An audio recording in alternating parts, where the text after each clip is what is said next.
வணக்கம்ங்க. நான் Veeraiyan real estate Selvakumar பேசுகிறேங்க. நம்ம இப்போ பார்க்கலான்னு பார்த்தீங்கன்னா தாராபுரம் டு பொள்ளாச்சி ரோடு கோவிந்தாபுரம் ஏரியாவில் லொக்கேட் ஆயிருக்குங்க. இந்த லேண்ட் பார்த்தீங்கன்னா உடுமலை டு தாராபுரம் ரோடுக்கும் நியரஸ்ட்டாக லொக்கேட் ஆயிருக்குங்க.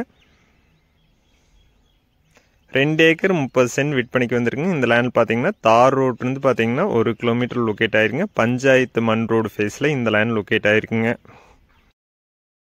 இந்த லேண்டில் பார்த்தீங்கன்னா தனி கிணறு இருக்குதுங்க. இந்த லேண்டுக்கு பார்த்தீங்கன்னா அமராவதி வாய்க்கால் பாசனம் இருக்குதுங்க. இந்த லேண்டுக்கு விலை பார்த்தீங்கன்னா 2 ஏக்கர் 30 சென்ட் மொத்த விலையாக 1 கோடி ரூபாய் கேட்குறாங்க. அனுசரித்து பேசலாங்க. இந்த லேண்ட் நேரில் பார்க்கணுன்னா இன்னொரு நம்பருக்கு கால் பண்ணிட்டு வாங்க. 97 88 82 29 99 9788 22 999. நன்றி, வணக்கம்.